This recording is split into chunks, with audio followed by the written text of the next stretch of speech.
Galates chapitre 4, verset 1er. Nous sommes en train de continuer sur notre enseignement sur la croissance spirituelle. On a commencé et par la grâce du Seigneur, on va essayer d'évoluer vraiment plus loin et si possible de finir cet enseignement sur la croissance spirituelle et d'aborder le dernier point des affermissements. Nous nous mettons debout pour honorer la parole de Dieu. Galates chapitre 4, nous lisons le verset 1er. Or, aussi longtemps que l'héritier est enfant, j'ai dit qu'il ne diffère en rien d'un esclave, quoiqu'il soit le maître de tout. Est-ce qu'on peut acclamer la parole de Dieu? Que Dieu le bénisse. Merci en tout cas à toute l'Église une fois de plus. Merci pour tout. Merci aux hommes de Dieu, Pasteur Jules, Pasteur Lionel, merci et tous les diacres, le maman, les papas. En tout cas, une fois de plus, je tiens vraiment à vous remercier pour votre dévouement par rapport à l'œuvre de Dieu. Que Dieu vous bénisse, que Dieu vous bénisse. Amen. Merci en tout cas, que Dieu vous bénisse. Bien aimés dans le Seigneur, nous sommes en train de parler de la croissance spirituelle. C'est un enseignement que nous avons commencé avant que nous puissions faire ces déplacements. Nous avons vu comment est-ce qu'il est important, bien dans le Seigneur, de s'engager dans ce chemin de la croissance spirituelle. On a essayé d'expliquer pourquoi la croissance spirituelle était vraiment importante pour chacun de nous et pourquoi nous sommes appelés à rechercher la croissance spirituelle. Déjà, à partir de ces versets de Galates, on sait comprendre que l'héritier, quoi qu'il est héritier de tout, mais aussi longtemps qu'il est enfant, aussi longtemps qu'il n'a pas atteint la maturité, il n'est pas différent d'un esclave. C'est-à-dire un esclave, quelqu'un qui est privé de liberté, quelqu'un qui ne jouit pas justement de certains droits, qui ne jouit pas justement de sa richesse pourtant qui lui appartient. C'est véritable, c'est exactement ce qui se passe dans la vie chrétienne. Quand nous recevons Christ comme Seigneur et Sauveur, nous sommes nés dans la famille de Dieu et nous sommes héritiers des promesses de Dieu, co-héritiers avec Christ. Nous sommes justement, à ce titre, justement, nous avons des promesses de Dieu. Il y a des choses que Dieu aimerait que nous puissions avoir. Mais la Bible déclare, aussi longtemps que nous sommes enfants, quoique nous sommes héritiers, nous ne sommes pas différents d'un esclave. C'est-à-dire, nous sommes privés de toutes ces promesses, privés de tout ce que Dieu aimerait bien nous donner, parce que le temps n'est pas encore fixé. Et la Bible ajoute, il sera sous l'autorité des tuteurs, jusqu'à ce qu'il va atteindre la maturité. C'est alors qu'on va lui donner tout ce qui lui appartient. Bien aimé le Seigneur, la croissance spirituelle est tellement importante, Église. Vous savez, on a dit, il y a beaucoup de choses que nous allons vraiment expérimenter, ça c'est dans notre vie chrétienne, si seulement ici nous atteignons la maturité spirituelle. Même naturellement, les exemples sont légion. Aucun parent ne donnera la clé de sa voiture à un enfant de 5 ans. Aucun parent ne donnera une grande somme d'argent à son enfant, 1000 pounds à un enfant de 5 ans. Personne ne le fera. Parce qu'on s'est dit, il n'en connaît pas la valeur. Il ne sait pas quoi en faire. Nous avons aussi, en tant que chrétiens, beaucoup de promesses. Nous avons beaucoup de choses que Dieu aimerait nous donner. Dieu aimerait nous amener plus loin. Mais Dieu est en train de voir comment est-ce que nous évoluons. Comment est-ce que nous sommes en train de mener notre vie chrétienne. Dieu s'est dit, ce n'est pas encore le temps. Parce que si je le donne ceci, si je le fais ceci, en tout cas, il va tout gaspiller. Un peu comme le fils prodigue.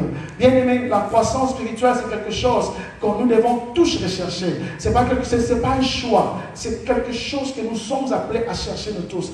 Aucun parent, bien aimé le Seigneur, ne sera heureux de voir son enfant qui, après être né, qui grandit avec le temps, les années passent, le temps passe, le mois passe, mais il est toujours dans ce stade. Il continue toujours, bien aimé, ça ne va même pas parler, même pas, c'est-à-dire, à quoi non, nous aimerons tous en tant que parents voir nos enfants grandir, qui est une marque de la croissance, qui est une marque justement, c'est-à-dire il y a la maturité qui est en train d'être effectuée dans la vie de nos enfants. C'est exactement ce que Dieu entend de nous. C'est-à-dire, nous sommes à l'église autant d'années, nous sommes à l'église pendant autant de temps. Mais Dieu aimerait que nous puissions manifester les signes de la croissance spirituelle, les signes de la maturité. C'est tellement important, Église. Tellement important. Dans la maturité, la croissance spirituelle, ce n'est pas un choix, mais c'est quelque chose que Dieu aimerait que nous tous nous puissions vraiment poursuivre. C'est-à-dire, c'est un devoir, c'est un commandement. Dieu aimerait que tu croisses. Dieu aimerait que je croisse. Dieu aimerait que son Église croisse. Et nous avons dit la fois passée, la maturité spirituelle, la croissance spirituelle n'est pas synonyme de ce que nous sommes, ce que nous faisons pour Dieu, le nombre des années que nous avons passées à l'église. Non, bien le Seigneur. On peut être pasteur, on peut être apôtre, on peut être évangéliste, on peut avoir tous les titres bien aimés, mais rester encore bébé spirituel. On peut faire l'œuvre de Dieu, être dans l'œuvre de Dieu, mais rester encore bébé spirituel. On peut être à l'église pendant des années. Oh, moi je suis chrétien, ça fait longtemps que je suis chrétien, j'ai reçu Jésus-Christ, voilà, dans les années 90, c'est bien beau, mais qu'en est-il de ton développement? Parce que bien dans le Seigneur, il y a de ceux-là qui n'ont reçu Jésus-Christ récemment, mais qui évoluent très bien et qui sont vraiment sur le chemin de la croissance et qui peuvent se dire, nous sommes des matures spirituels. Donc ce n'est pas un problème de combien d'années on a passé à l'église, mais c'est un problème de comment tu réponds à la parole de Dieu, comment tu t'engages dans la vie chrétienne. C'est tellement important. Ce n'est même pas lié à notre façon de prier, à notre façon de parler, à notre façon, à notre connaissance. On peut avoir beaucoup de connaissances, mais tout en restant un bébé spirituel. Tellement important. Éphésiens chapitre 4, versets 11 à 14, c'est le verset que nous connaissons pour la plupart. Il a donné aux uns, aux apôtres, c'est-à-dire le pasteur, le docteur, on cite les 5 ministères, mais à la suite on nous dit c'est pour le perfectionnement de saints, pour amener le peuple de Dieu à la perfection. Très important. Donc le but de la croissance spirituelle, c'est de nous amener à la maturité. C'est-à-dire la croissance, c'est justement ce processus-là où nous allons vers la maturité. C'est-à-dire, nous avons dit la maturité d'une manière la plus simple. La maturité spirituelle, c'est tout simplement ressembler à Jésus. Je répète encore, la croissance spirituelle, c'est le processus. C'est ce processus qui peut être long, qui peut être, ça dépend de la manière dont chacun de nous s'engage, mais c'est un processus. De fois long, de fois moyen, de fois court, ça dépend des personnes, comme je le disais. Mais dans ce processus-là, on est en train de viser un objectif qui est la maturité. Et la maturité, je dis, ce qu'on est en train de dire, c'est la ressemblance à Christ. Christ aimerait que nous puissions ressembler, parler comme Christ, penser comme Christ, voir les choses comme Christ, juger les choses comme Christ. Dieu aimerait que moi et toi, quand nous sommes devant une situation, que nous puissions nous dire, si Christ était là, qu'est-ce que Christ allait faire? Devant une telle situation, qu'est-ce que Christ allait dire? Devant un tel problème, quelle serait la réaction de Christ? Est-ce que Christ aurait agi de la manière dont je suis en train d'agir? Est-ce que Christ aurait parlé de la manière dont moi je suis en train de parler? C'est un peu ça la maturité. Ressembler de plus en plus à Christ. Il ne s'agit pas seulement dans notre vie chrétienne ici à l'église, non. Il s'agit de notre vie quotidienne, là où nous habitons. Dans mon mariage, je suis appelé à ressembler à Christ. Un chrétien mature, il est tellement une bénédiction, pas seulement à l'église, mais aussi au milieu où il est en train de vivre, en commençant par sa famille. Parce que quand je suis mature, même ma façon de mener mon mariage, même ma façon d'être avec ma femme va être impactée. C'est-à-dire que ça sera une bénédiction pour ma femme, ça sera une bénédiction pour mon mari. Donc voilà, même nos enfants, mes proches, ma famille sera vraiment impactée par ma maturité. Parce que je vais commencer à agir non selon mes pensées, non tel que moi je vois. Je vais commencer à juger les choses, non selon mes pensées, mais selon que Christ veut. Or, tout ce que Dieu fait est bon. La manière dont Christ agit, la manière dont Christ intervient a toujours été meilleure. C'est-à-dire quand j'agis comme Christ agit, donc les choses seront merveilleuses et ça sera une bénédiction. Je disais, Éphésiens, on est en train d'étaler le don, c'est-à-dire les 5 ministères, mais on dit c'est pour le perfectionnement de ça. Voilà, Christ nous donne le ministre, Christ nous donne le don à l'église, bien sûr, pour le perfectionnement de ça, au travers de messages, au travers des enseignements, comme nous le faisons tout à l'heure, au travers justement de sa parole qui est prêchée. Christ est en train de viser le perfectionnement de ça, c'est-à-dire nous amener à la maturité, nous amener à ressembler de plus en plus à Christ. Et j'aimerais déjà vous dire, l'Église est appelée à nous amener à grandir. Toute Église qui ne nous amène pas à grandir est en train de faillir à sa mission. Je répète encore. L'Église, toute Église, toute bonne Église où Christ est Seigneur, est appelée à amener les chrétiens, les disciples de Christ à la maturité. Si l'Église ne nous amène pas à la maturité, c'est une mauvaise Église. Elle est en train de faillir à sa mission. Ou alors, il y a deux choses. Ou l'Église ne fait pas son travail, ou toi qui es en train d'écouter, de recevoir la parole, tu ne réagis pas, tu ne coopères pas, tu ne te laisses pas être transformé par la parole. Il n'y a que deux choses. Soit l'Église qui ne fait pas son travail, soit toi, les récepteurs, tu refuses ce qu'on est en train de te dire. C'est comme un enfant. Un enfant, la nourriture peut être là. La nourriture peut être, en tout cas, une nourriture équilibrée. Une nourriture où il y a des vitamines. Mais si l'enfant refuse de les manger, si l'enfant ne refuse de se soumettre à cette alimentation, ce n'est pas la faute du parent. Parce que le parent fait son travail. Il est en train de se donner corps et âme. Il prépare une nourriture équilibrée. Mais c'est en l'enfant. L'enfant ne veut pas se nourrir. Et c'est l'enfant qui va souffrir. Il y a deux choses. Ça n'est soit c'est l'Église qui ne fait pas sortir, soit c'est la personne qui ne veut pas justement se nourrir de la parole de Dieu, se laisser transformer par cette parole. Et la question que je voudrais nous poser, depuis que nous sommes venus à l'église Sound of Trumpet, qu'est-ce qui a déjà changé dans ta vie? Est-ce que tu es en train de croître spirituellement? Je ne sais pas, s'il y a quelqu'un qui peut répondre en lui-même, je ne voudrais pas que tu me répondes, mais toi-même. Il faudra vraiment que chacun de nous fasse un examen, que chacun de nous rentre en lui-même. Depuis que je suis membre du Sound of Trumpet, qu'est-ce qui a changé dans mon intimité avec Dieu? Qu'est-ce qui a changé dans ma façon de servir Dieu? Qu'est-ce qui a changé dans mon amour avec Dieu? Qu'est-ce qui a changé justement dans ma façon d'aimer Dieu, dans ma façon de craindre Dieu, dans ma foi chrétienne, dans ma marche, dans mon caractère? Qu'est-ce qui a changé? S'il n'y a rien qui n'a encore changé, soit nous les prédicateurs, on ne fait pas notre travail proprement, soit toi-même, tu es en train de refuser, de rejeter ce qui est en train de prêcher. Gloire soit rendue à Dieu. J'ai béni le Seigneur parce que au moins, par la grâce du Seigneur, je sais qu'on a cette église, on prêche l'évangile pur, on ne mélange rien, on prêche l'évangile du Genèse à l'Apocalypse, on prêche le plein évangile.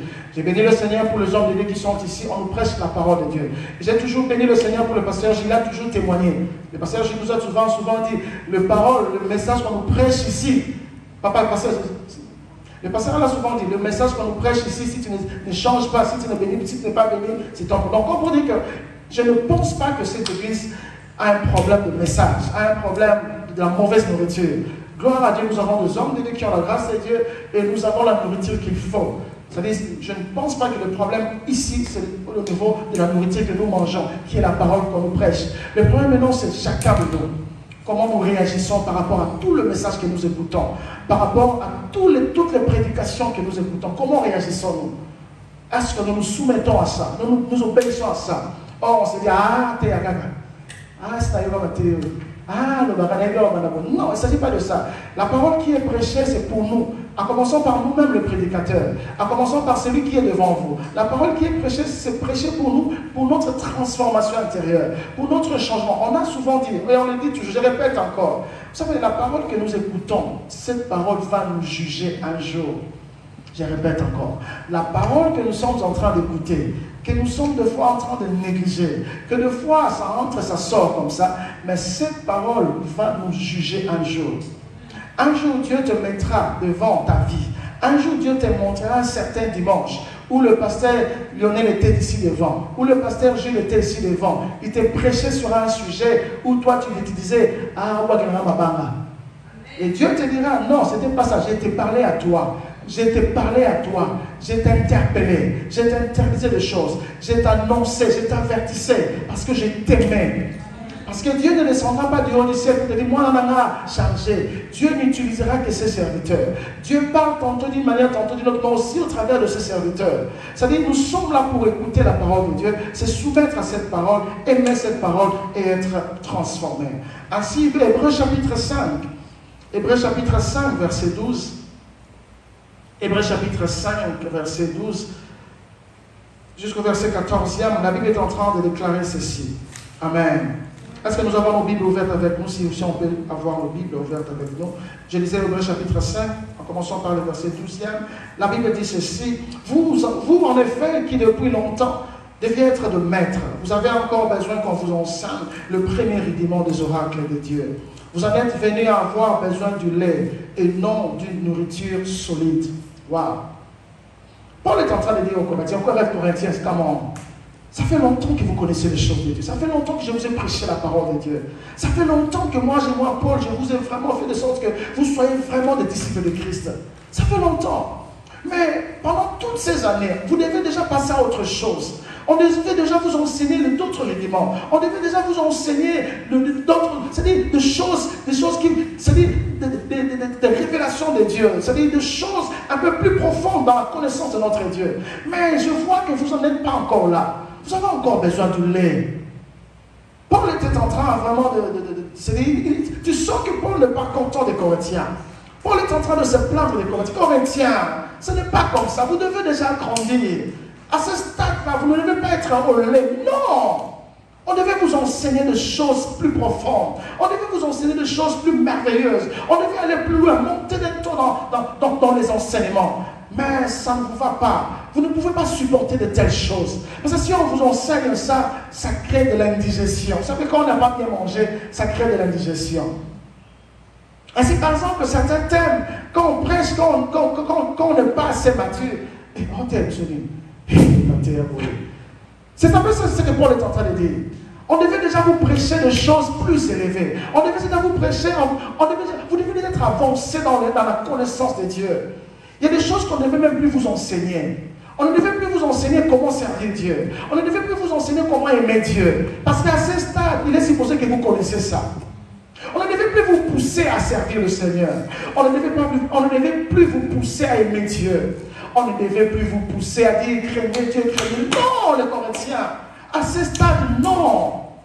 À ce stade, il est supposé que vous connaissiez déjà ces choses. À ce stade, il est supposé que vous êtes conscient de ces choses et qu'on avance. Mais on vous regarde comme ça, on sent que non. Vous n'êtes pas encore prêt. Vous n'êtes pas encore prêt. Vous avez encore besoin du lait et non d'une nourriture solide. Et 1 Corinthiens chapitre 13, verset 11, Paul est en train de dire ceci. 1 Corinthiens 13, 11. 1 Corinthiens chapitre 13, verset 11. La Bible est en train de dire ceci. Je lis au nom de Jésus. Lorsque j'étais enfant, j'ai parlé comme un enfant. Je pensais comme un enfant. J'ai raisonné comme un enfant. Lorsque je suis devenu l'homme, je fais disparaître ce qui était de l'enfant. Waouh! Je répète. Lorsque j'étais enfant, j'ai parlé comme un enfant. Je pensais comme un enfant. J'ai raisonné comme un enfant. Lorsque je suis devenu homme, c'est-à-dire quand Paul est en train de dire je suis devenu homme, il parle de la maturité. J'ai atteint la maturité. Il y a le processus de la croissance qui s'est opéré en moi. Je ne suis plus enfant, je suis maintenant un homme. Et quand je suis devenu un homme, c'est-à-dire je suis mûr maintenant, je fais disparaître ce qui était de l'enfant. Église, je crois que j'ai essayé d'aborder ce point la fois passée. Nous avons tous connaissance des enfants. Comment est-ce que réagissent les enfants? Les enfants sont là, ils sont plaintifs. Un enfant, quand il veut quelque chose, il ne fait que pleurnicher. Un enfant, c'est d'abord son intérêt. Pour lui, la maman est fatiguée, ça ne lui concerne pas. Son problème, c'est lui d'abord, il doit manger. L'enfant, il est là, c'est de suite, même un petit rien, un petit bobo, il est là en train de pleurer. Et pourquoi tu pleures? Ah, parce qu'on m'a arraché un tel jour. Vraiment, pour ça, tu dois pleurer. C'est ça, un enfant. Un enfant, c'est d'abord lui. Un enfant, il raisonne comme lui-même. C'est-à-dire, il ne sait pas juger les choses objectivement. Et dans la vie chrétienne aussi, malheureusement, beaucoup sont encore à ce stade. À ce stade où nous sommes encore des enfants. Où nous sommes encore en train, justement, de petites choses sont en train de nous faire, de nous reculer, c'est-à-dire même dans notre engagement vers Dieu, dans notre amour vers Dieu. On ne sait pas juger les choses comme il faut. On ne sait pas juger les choses de Dieu. C'est-à-dire, on ne sait pas apporter un jugement objectif des choses. Église, Dieu aimerait que toi et moi, nous puissions laisser les choses des enfants. Un enfant, bien dans le Seigneur, tu sais vraiment, non, Dieu aimerait que nous puissions croître dans notre façon de voir les choses, dans notre façon, même notre façon de parler. L'enfant a une façon de parler. Quand un enfant parle, tu sens que ça c'est un enfant. Sa façon de parler, on sent que c'est un enfant. Dieu aimerait que même notre langage, nos réactions reflètent la croissance. Il y a de ces choses, bien dans le Seigneur. Dieu attend de nous vraiment qui tokola. Je suivais une prédication du pasteur Atom, je ne sais pas si le pasteur a vu ça. J'ai vraiment aimé ça. Il parlait aussi, il enseignait sur la maturité. Et un certain moment, il a dit à son auditoire, dis à ton voisin, tokola. J'ai jamais aimé ça.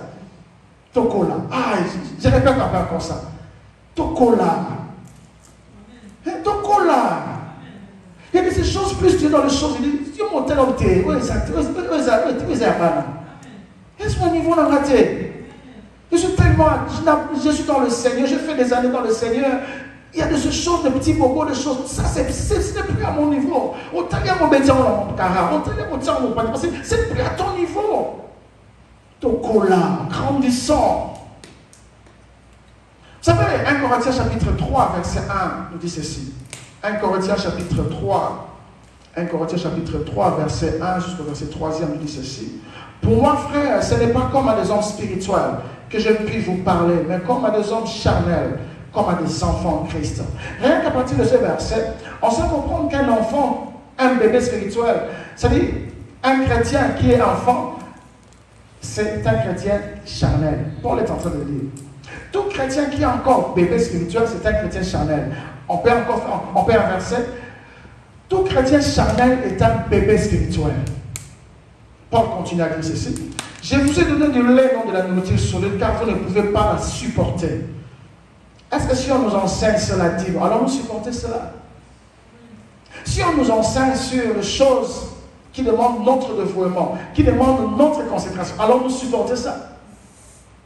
Si on demande des choses qui touchent directement notre caractère, allons-nous supporter ça? Si on nous prêche des choses qui touchent directement notre amour propre, allons-nous supporter ça? Si on nous presse des choses qui nous poussent à changer notre comportement, notre mentalité, notre façon de voir les choses, allons-nous supporter ça? Paul est en train de dire, je vous donne encore du lait parce que vous ne pouvez pas supporter la nourriture solide. Même à présent, parce que vous êtes encore charnel. Si on vous presse des choses qui vous poussent à aimer Dieu, à abandonner les choses, vas-tu supporter ça? Ou vas-tu dire, le passé est en train de me fixer, le passé est en train de me viser. Parce qu'il a vu, parce qu'on lui a dit. Comment vas-tu accueillir cette prédication où Dieu est en train de fixer ton cœur, où Dieu est en train de fixer ton caractère, où Dieu est en train de fixer ton comportement? Je disais, l'objectif de l'Église, c'est de nous amener tous à la maturité, à la ressemblance à Christ. Si à l'Église, on ne te dit pas que tu dois abandonner les péchés, je dois abandonner les péchés, c'est une mauvaise Église. On n'est pas ici pour te caresser. Je ne suis pas ici pour caresser quelqu'un. Le pasteur, je n'ai pas ici pour... Non, personne n'est ici pour être caressé. Bien aimé, il s'agit de notre âme. Il s'agit de l'éternité. Nous sommes ici pour une question d'éternité.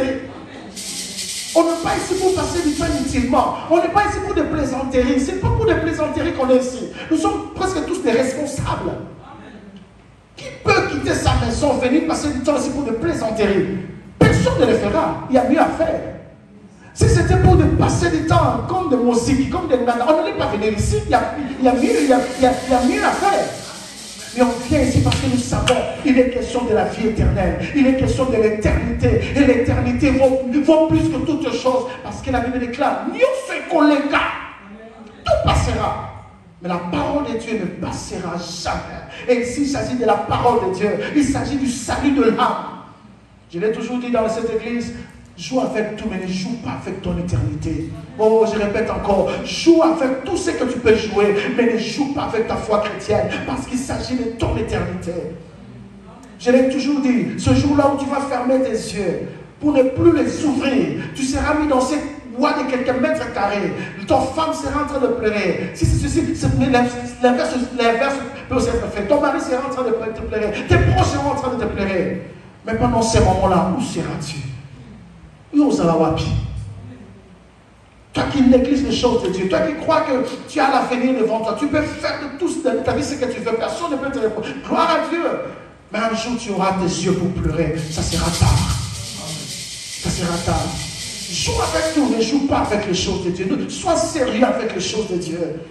J'ai toujours demandé, Seigneur, aide-moi à être sérieux avec toi, avec ta marche chrétienne. Aide-moi à être sérieux, Seigneur. Aide-moi à être sérieux. Aide-moi à être sérieux. Les aventures faites dans toutes choses, mais pas dans ta vie chrétienne. Il s'agit de ton éternité. Et Paul est en train de continuer à dire, en effet, puisqu'il y a parmi vous de la jalousie, des disputes, n'êtes-vous pas charnels et ne marchez-vous pas selon l'homme? Vous voyez?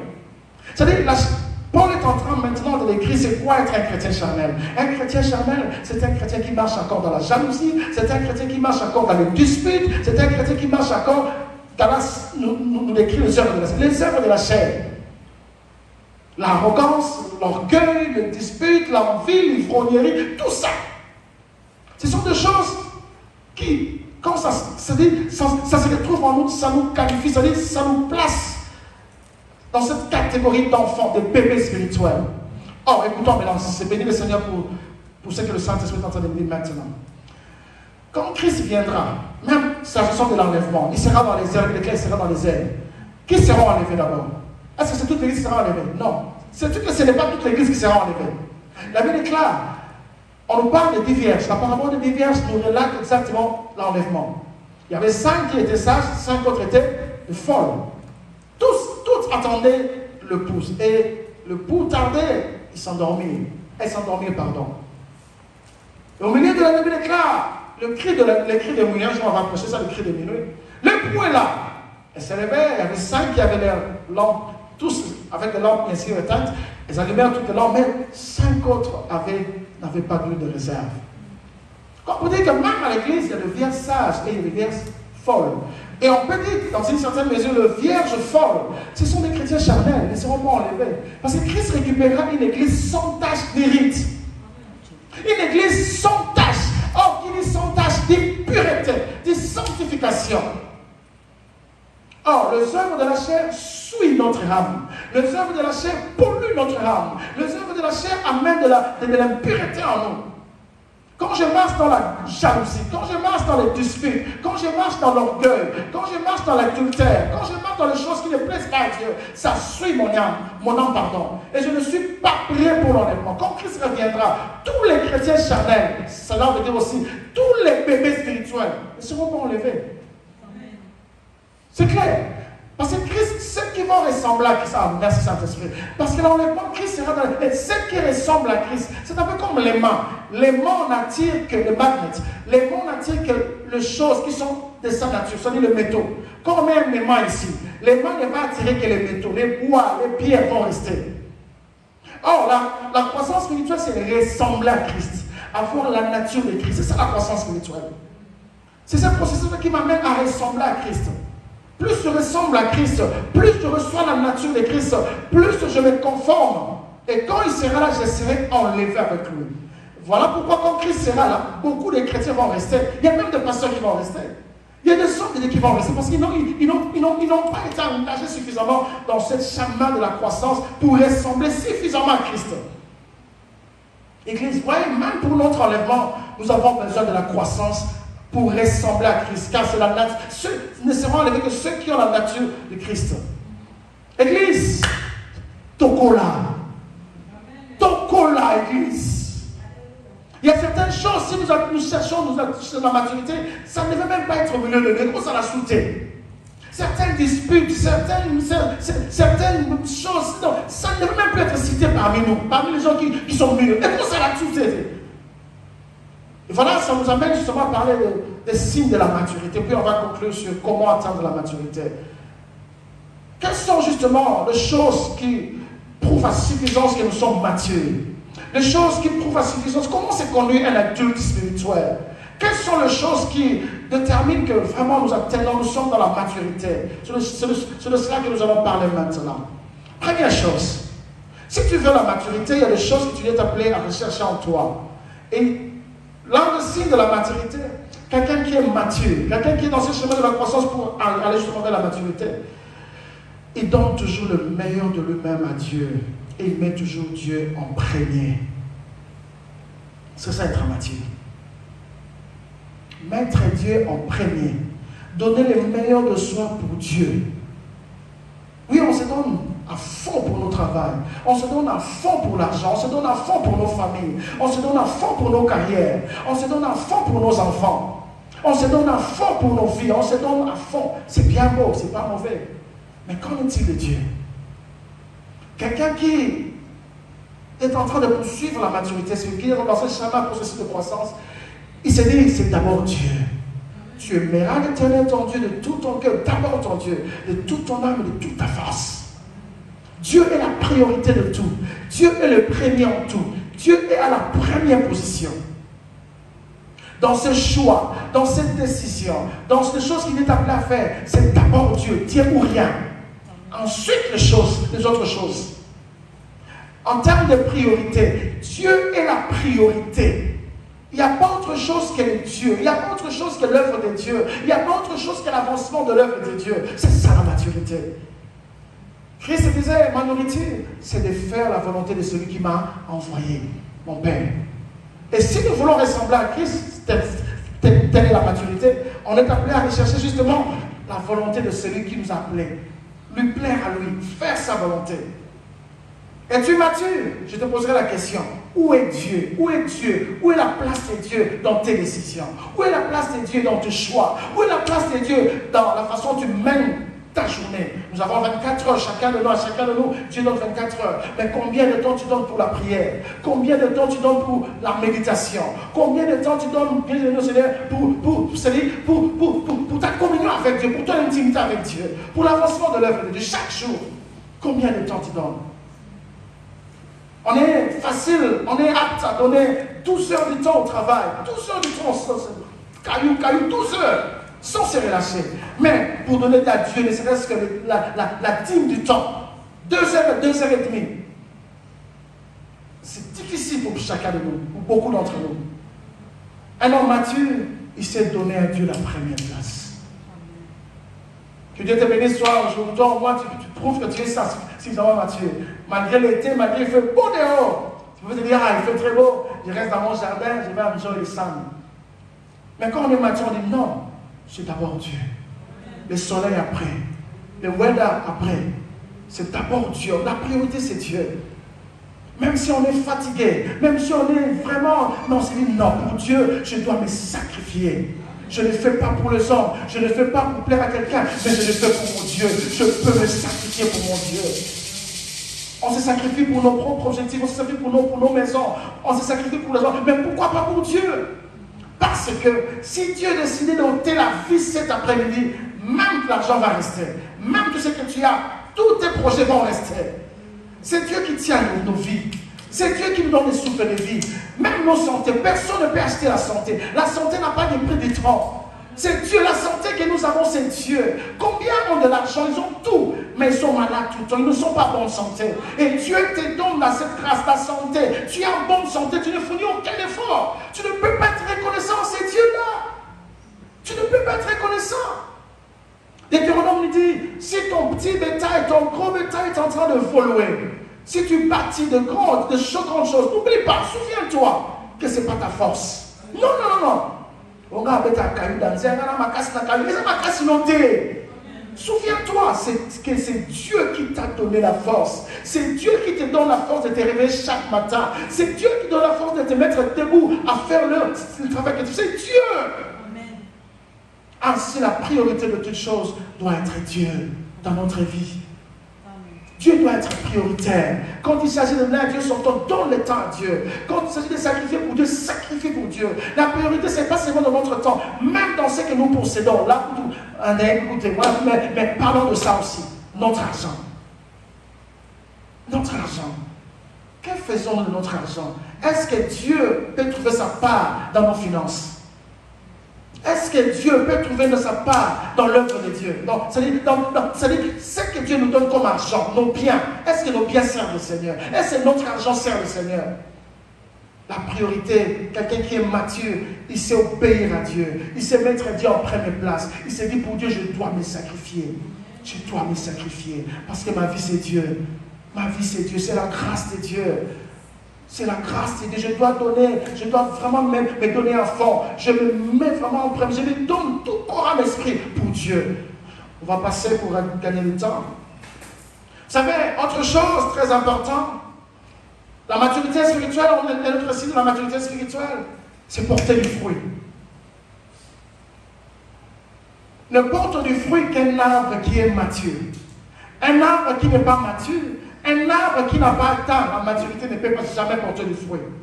Si un manguier a de mangues, on peut se dire que cette manguier est mûre et mature. Jamais tu verras des apples, c'est un apple tree qui est encore petit, qui n'a pas encore atteint la maturité. Amen. Un autre signe de la maturité, justement, c'est le fait de porter le fruit. Porter le fruit. Jean chapitre 12, verset 24, nous donne un secret très important. Comment porter des fruits? Jean chapitre 12, Jean chapitre 12, je voudrais que si on peut prendre nos Bibles avec nous, on peut lire ensemble. Jean chapitre 12, verset 24, la Bible déclare ceci. En vérité, je vous l'ai dit, si le grain de blé qui est tombé en terre ne meurt, il reste seul. Mais s'il meurt, il porte beaucoup de fruits. Wow. Maman David, do you know how to plant a seed? Yeah? A seed. You know a seed? Like a... Pastor, can you explain to Mama Mina, please?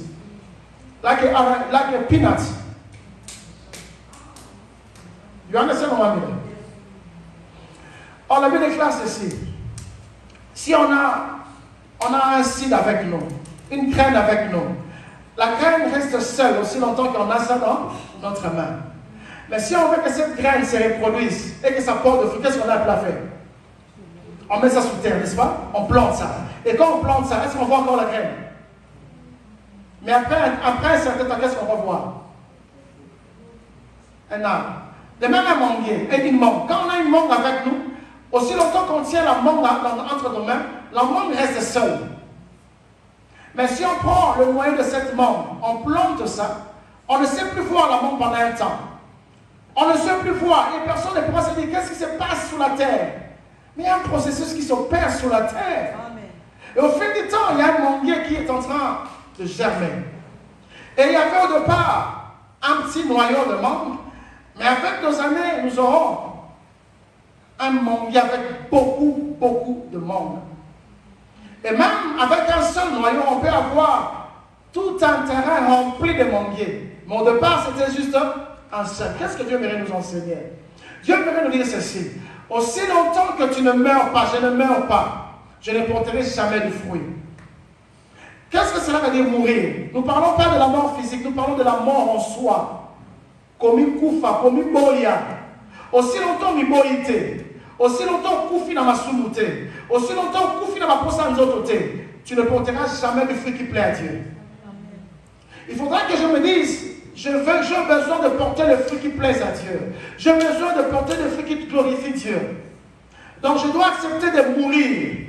Le moi doit mourir, le je doit mourir, les œuvres de la chair doivent mourir, les désirs de la chair doivent mourir. Je dois accepter que mon j'accepte ma sarana sikol. J'accepte ma finanga sikol.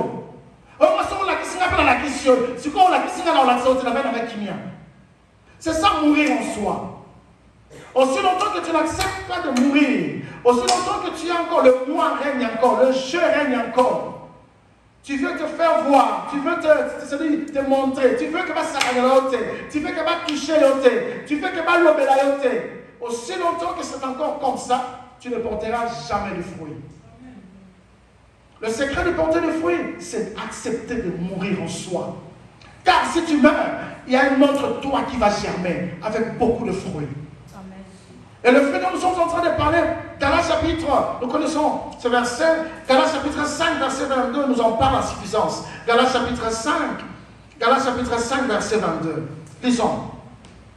La Bible déclare ceci dans Galates chapitre 5, verset 22. Mais le fruit de l'esprit, c'est l'amour. C'est la joie, la paix, la patience, la bonté, la bénédiction, la fidélité, la douceur, la tempérance. La tempérance. Ce sont des choses que nous sommes appelés à porter dans notre vie. Mais pour que cela soit évident, on doit accepter de mourir. Vous savez, un adulte spirituel, un mature spirituel, c'est pardonner. C'est pardonner. Le pardon est facile quand on a atteint la maturité. Un bébé spirituel pardonne difficilement. Parce que lui, il va toucher au nanga. Un bébé, c'est personnalité nanga. Un bébé, c'est témoignage nanga. Parce qu'on a la personnalité nanga.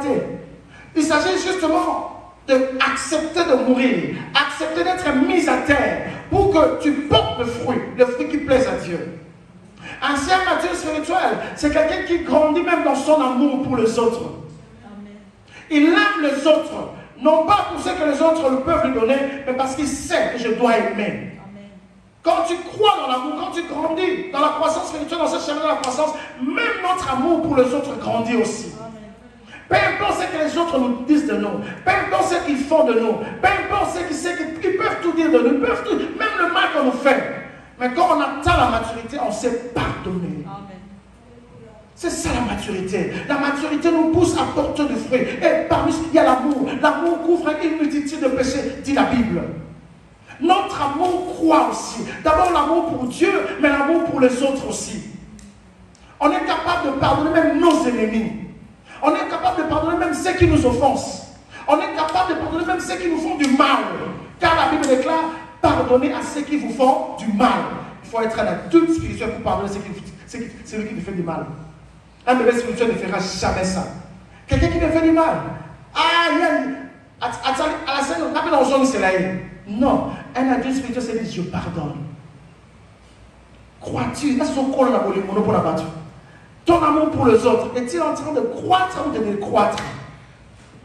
Aimes-tu les gens plus ou aimes-tu les gens moins? Il y a des gens, ça, c'est le langage de bébé spirituel. C'est le langage de bébé spirituel. Un adulte spirituel, il sait aimer.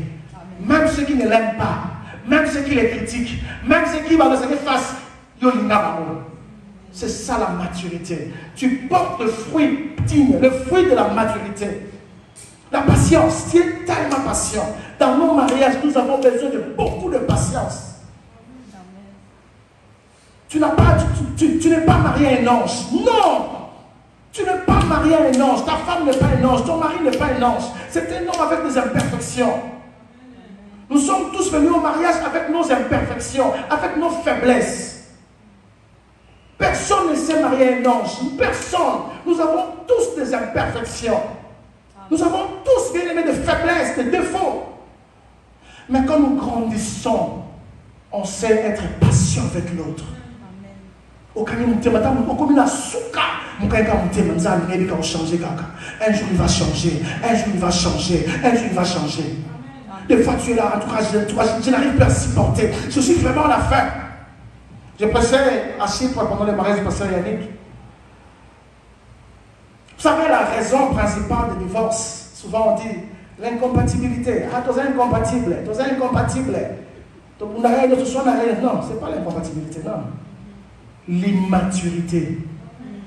Il y a des couples, divorce, mais si tu regardes au fond de la chose, ils sont divorcés. Tu sens vraiment l'immaturité. Personne ne veut se battre pour sauver son mariage. Personne ne veut perdre. Tout le monde veut avoir raison. Ah, parce que tu as dit ça. Moi j'ai raison. Ça dit qu'on se dispute. Chacun veut la raison. Oh, si là, après dit non, moi je suis assez mûr. J'accepte ma faute. Juste pour sauver son mariage. Juste pour sauver la paix dans son mariage. Non, moi je me mets, ça va, tu as raison. Je fais la paix dans mon mariage. Toi tu gagnes, c'est bien, tu gagnes. On sauve son mariage. L'immaturité, bien aimé, peut gâcher tout un foyer. L'immaturité. Une femme mûre a confiance en son mari. Elle n'a pas à aller chercher dans le téléphone de son mari. Non, tu n'as pas ça. Tu n'as pas à faire ça. Quand on est mûr, on a confiance à l'autre. On a confiance. L'amour ne soupçonne pas. On a confiance. Non,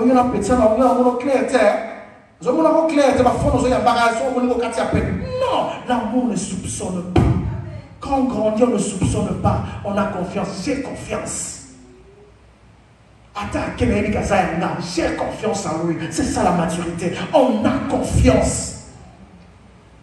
Vous voyez, la maturité c'est tellement important. Ça ne touche pas seulement notre vie chrétienne, mais même notre vie sociale, notre façon de faire les choses. Dans notre mariage par exemple, la maturité agit aussi.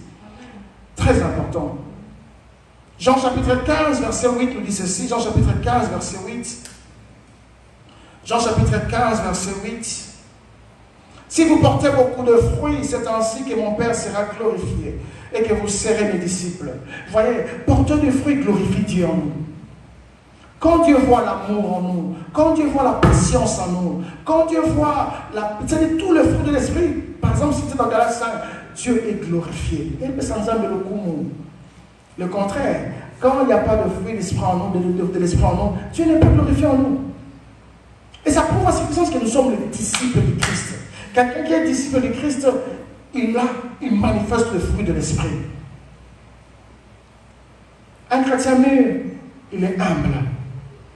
Il est humble. Je vais y revenir tout à l'heure. L'humilité précède la gloire du temps. Un chrétien mûr, il sait reconnaître les grâces des autres. Il sait reconnaître les valeurs des autres. Il sait reconnaître l'importance des autres. Un chrétien mûr, bien dans le Seigneur, il est humble. Je n'ai pas besoin que les gens disent, voilà ce que je suis en train de faire. Je n'ai pas besoin de vanter ce que j'ai. Je n'ai pas besoin de tailler ce que j'ai. Je n'en ai pas besoin. Je n'ai pas besoin de l'accès. Non, je n'en ai pas besoin. Un chrétien mûr, c'est être humble. Très important. On va avancer. Un chrétien mûr, c'est quelqu'un, comme on le disait tout à l'heure, il crucifie la chair. Et son désir, c'est de vivre selon l'Esprit de Dieu. Vivre selon l'Esprit de Dieu. Galates chapitre 5, verset 24. Galates chapitre 5, verset 24. La Bible est en train de dire ceci. On va bientôt finir. Ceux qui sont en Jésus-Christ ont crucifié la chair avec ses passions et ses désirs. Vous voyez? Un chrétien mûr, il fait un effort de crucifier la chair.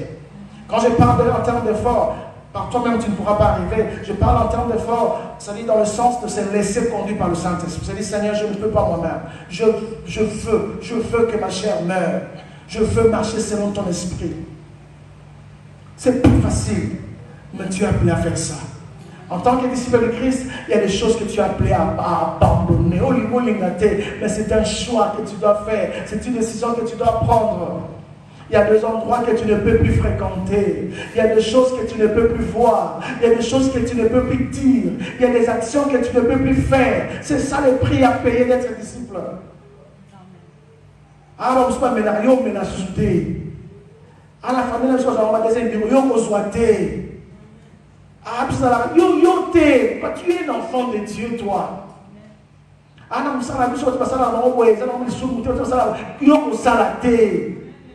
Toi, tu veux la justice, toi, tu veux la droiture devant Dieu. Toi, ne fais plus ça. Ce qui t'intéresse, cela ne veut pas dire que tu sois non. C'est pas mauvais de connaître les choses, mais ne sois pas impliqué corps, âme, esprit dans les choses du monde. Ne sois pas impliqué dans ça. Amen, Église. C'est ça un enfant. Un chrétien mûr, c'est quelqu'un qui a crucifié la chair. On a parlé des œuvres de la chair. On nous a étalé les œuvres de la chair. Qu'on ne trouve pas en toi la jalousie. Qu'on ne trouve pas en toi les disputes. Qu'on ne trouve pas en toi l'orgueil. Qu'on ne trouve pas en toi toutes ces choses-là. Cela veut dire que moi, dans les moi, dans les bébé. Il sait juger les choses. Il sait dire non, calme-nous. On peut arranger. Bébé spirituel. Un adulte spirituel, il sait gérer les choses. Parce qu'il sait juger les choses. C'est-à-dire, si Christ était dans ta vie, qu'est-ce que Christ aurait fait? Qu'est-ce que Christ aurait fait? Amen, Église. On va avancer pour deux derniers points, comme ça on va finir après. Un adulte spirituel devant le Seigneur, il cherche à regarder les autres comme étant au-dessus d'eux. Au-dessus d'eux. Philippiens chapitre 2, verset 3. Je le disais tantôt, il sait considérer les grâces des autres. Il sait donner de l'importance aussi aux autres. C'est tellement important, tellement important. Philippiens chapitre 2, verset 3. Ne faites rien par esprit de parti ou par vaine gloire, mais que l'humilité vous fasse regarder les autres comme étant au-dessus de vous-même. Ça, c'est un adulte qui peut faire ça. Ce n'est qu'un adulte qui peut faire ça. Il ne fait rien par parti ou par vaine gloire. Pour abêter dans vous. Bon, il y a une équipe à Moussous. Quand on t'aime la chair, prédication là-bas. On a une onction, on a une yébi. On ne fait pas les choses par vaine gloire. La Bible déclare, un adulte spirituel, c'est quelqu'un qui s'humilie. Il regarde les autres comme étant au-dessus de lui-même. Très important. Donc je dois considérer que le pasteur Gilles est au-dessus de moi. Waouh. Et lui aussi, il doit se considérer comme papa, parce qu'il est au-dessus de moi. Et si on est dans cette optique-là, on va justement considérer les grâces qu'il y a les uns sur les autres.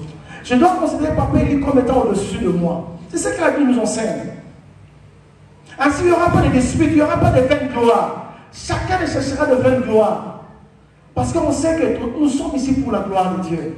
Nous ne sommes pas ici pour les acclamations, nous ne sommes pas ici pour les fleurs. Nous venons tous ici pour Zambeda sur le Koumou. C'est ça l'adulte spirituel.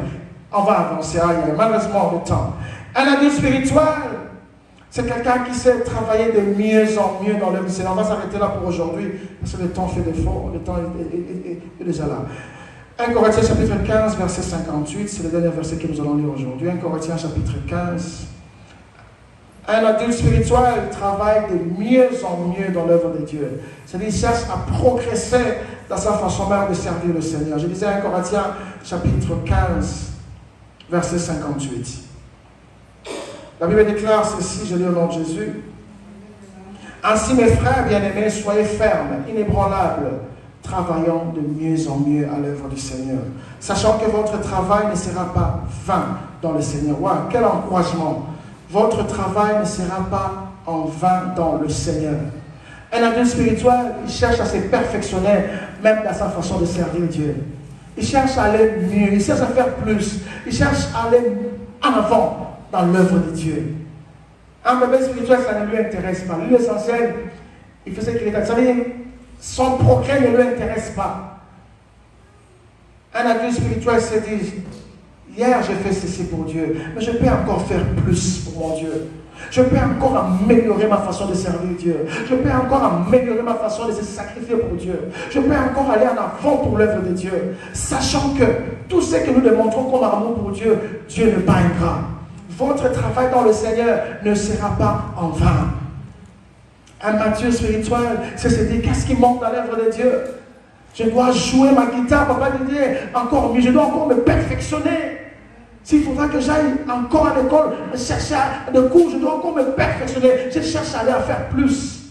Moi, prédicateur, je sais qu'on est donc, que c'est qu'on a, je dois me perfectionner. S'il faudra encore étudier, je dois étudier. S'il faudra encore me former, je dois encore me former.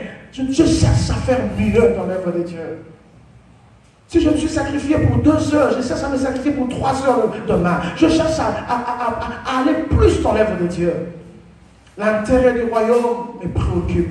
L'intérêt du royaume préoccupe un mature spirituel. Il cherche, voilà mon église, qu'est-ce qui manque à mon église? Qu'est-ce qu'on peut faire pour rendre notre église plus belle? Qu'est-ce qu'on peut faire pour rendre la sonorisation plus beau? C'est-à-dire, on est préoccupé par les choses de Dieu. C'est ça un mature spirituel. Un mature spirituel se préoccupe de l'avancement de l'œuvre de Dieu. Il se préoccupe de l'avancement du royaume de Dieu. Il se préoccupe de ça. On va s'arrêter là pour aujourd'hui. Église Tokola. Tokola. Il y a des choses, bien les choses, non, ça ne devait pas se citer au milieu de nous. Ça ne devait pas être cité, ça ne devait pas se rencontrer au milieu de nous. On est Tokola tellement qu'il y a certaines bêtises, certaines choses, certaines bassesses. Ce n'est plus, non, ça ne devait plus se voir au milieu de nous. Alléluia. Ah non, il y a cette église, dans le conférence du pasteur, il y a autant de matin. Hé, Yaya, quelle bassesse. Je vais voir que ça se passe là pour le matin. Église, il y a certaines choses qui ont dit, tout colla, tout papeli, tout colla, n'est-ce pas papeli? Tout colla. On ne vient pas ici pour des bêtises, on ne vient pas ici pour passer notre temps. Je répète encore, nous sommes tous des responsables ici. Nous avons des familles, nous sommes des pères, des mères de famille. On vient ici parce que nous savons que Dieu est là. Je répète encore. Et si on est conscient de ces choses, bien aimé, il y a de ces choses, Dieu nous sauve de ton cola. Personne ne vient ici pour le pasteur Dadi. Personne ne vient ici pour le pasteur Jules. Quand tu viens ici, ce n'est pas que tu as vu le bébé dans la poche là. Jamais, non. Ce n'est pas que quand toi tu viens ici, ne compte pas comme bébé bombé. Non. Ce n'est pas que quand tu viens ici, on est dans une gloire. Non. on vient ici d'abord pour soi-même. Chacun vient d'abord ici pour soi-même, pour sa vie éternelle, pour ses bénédictions à lui. Tokola, je répète encore, Église, Tokola, Tokola. Jugeons les choses comme les adultes. Voyons les choses comme les adultes. Et des choses minimisons. Pardonnons s'il faudra pardonner. Aimer s'il faudra aimer. Soyez patient s'il faudra être patient. C'est comme ça qu'agit un adulte. Il est patient. Il sait pardonner. Il sait aimer. Il sait zapper les choses qui ne sont pas importantes. Pas seulement à l'église, mais même dans nos maisons. Papa, maman, qu'on l'appelle un libala, non? 15 ans de mariage, 20 ans de mariage, mon gars bébé, un libala. Qu'on l'a dit. Qu'on l'a. Grandissons même dans nos mariages, dans nos familles, tout cola. Est-ce qu'on peut acclamer le Seigneur? On va prier maintenant. Que Dieu soit loué. J'aimerais qu'ensemble nous puissions prier, dire à Dieu, Seigneur, je vais grandir, Seigneur. Je veux que ma façon de voir les choses, ma façon de juger, ma façon de parler, ma façon de réagir, Seigneur, ressemble à toi, Jésus.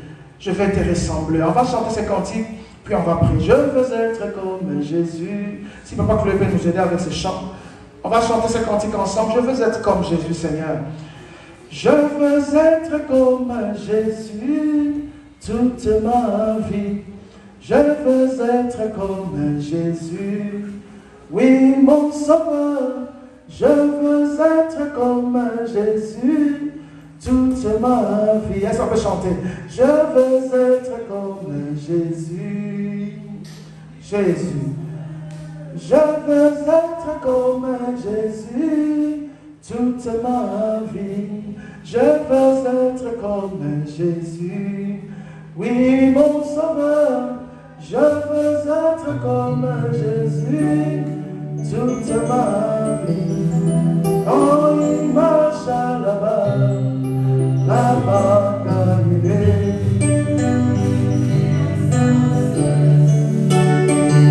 Si on veut chanter, il est allé jusqu'à laver les pieds de ses disciples. Quelle humilité! Je veux m'humilier comme Jésus. Alléluia. Je veux être comme Jésus. C'est notre prière cet après-midi. Je veux être comme Jésus. Je veux être comme Jésus. Toute ma vie. Je veux être comme Jésus. Toute ma vie. Je veux être comme Jésus. Toute ma vie. Saint-Esprit. Transforme-moi, Saint-Esprit. Change-moi. Change ton église. Nous voulons ressembler à notre Seigneur. Parler comme Jésus. Réagir comme Jésus. Alléluia. Change mon cœur, Saint-Esprit. Alléluia. Change-moi. Transforme-moi. Je veux être comme Jésus. Alléluia. On va prier maintenant. Si chacun pouvait faire cette prière sincèrement, du fond de son cœur, Seigneur, aide-moi à te ressembler. J'ai compris une chose, Seigneur, ne seront enlevés que ceux-là qui ne sont plus charnels, mais ceux-là qui marchent selon ton esprit et qui te ressemblent. Aide-moi à te ressembler, Seigneur. Aide-moi à grandir dans mon amour. Aide-moi à grandir dans ma foi. Aide-moi à grandir dans ma façon de te servir. Aide-moi à grandir, nous prions.